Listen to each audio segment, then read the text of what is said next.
ನಮಸ್ತೆ. ನಮ್ಮ ಶಾಸಕರಾದಂತಹ ಎನ್ ಶ್ರೀನಿವಾಸ್ ಅವರು ಅಭಿವೃದ್ಧಿ ಕಾರ್ಯಗಳಲ್ಲಿ ಮದ್ದಲಕೋಟೆ ಹಾಗೂ ಕಂಬದಕಲ್ಲಿಗೆ ಹೋಗುವಂಥ ಮುಖ್ಯ ರಸ್ತೆ ಈ ಹಿಂದೆ ಹಾಳಾಗಿದ್ದು ದುರಸ್ತಿಯಲ್ಲಿತ್ತು ಮತ್ತು ಅಲ್ಲಿ ಓಡಾಡೋಕ್ಕೆ ಕಷ್ಟಪಡ್ತಾಯಿದ್ರು ಜನ. ಅಂತಹ ರಸ್ತೆಯನ್ನು ಸುಮಾರು ವರ್ಷಗಳ ಹಿಂದೆ ನೆನೆಗುಂದಿಗೆ ಬಿದ್ದಿತ್ತು. ಈ ರಸ್ತೆಯನ್ನು ನಮ್ಮ ಶಾಸಕರು ಗೆದ್ದ ಮೇಲೆ ಅಭಿವೃದ್ಧಿ ಮಾಡಿದ್ದಾರೆ. ಇದರ ಬಗ್ಗೆ ಜನರ ಅಭಿಪ್ರಾಯ ಏನಂತ ಈ ಮೂಲಕ ತಿಳ್ಕೊಳ್ಳೋಣ.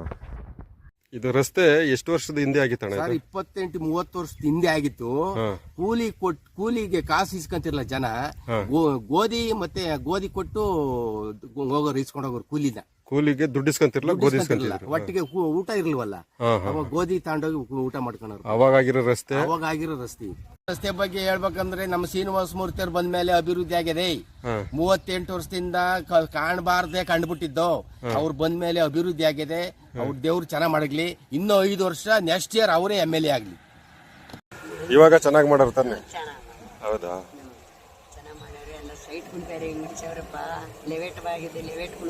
ರಸ್ತೆ ಆಗಿರೋದಕ್ಕೆ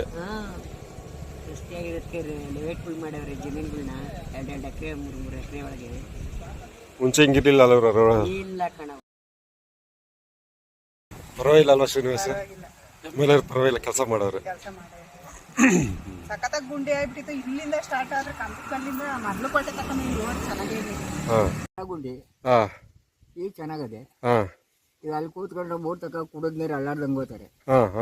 ಒಳ್ಳೇದಾಗಲ್ ಬಿಡು ಅವ್ರಿಗೆ. ಹೌದು. ಇದು ಕಾಂಗ್ರೆಸ್ ಶಾಸಕರು ಎನ್ ಶ್ರೀನಿವಾಸ್ ಅವರು ಗೆದ್ದ ಮೇಲೆ ಈ ರಸ್ತೆ ಮದ್ದಲಕೋಟೆಯಿಂದ ಕಂಬದಕಲ್ಲಿಗೆ ಮಾಡವ್ರೆ. ಏನನ್ಸ್ತದೆ ನಿಮ್ಮ ಅಭಿಪ್ರಾಯ ಏನು? ನಮಗೆ ಒಳ್ಳೇದಾಗಿದೆ. ಅವ್ರನ್ನ ಒಳ್ಳೆ ತರಲೇಬೇಕು, ಮುಂದೆ ತರಬೇಕು, ಅವ್ರನ್ನ ಗೆಲ್ಸ್ಬೇಕು ಅನ್ನೋದು ನಿಮ್ಮ ಅಭಿಪ್ರಾಯ?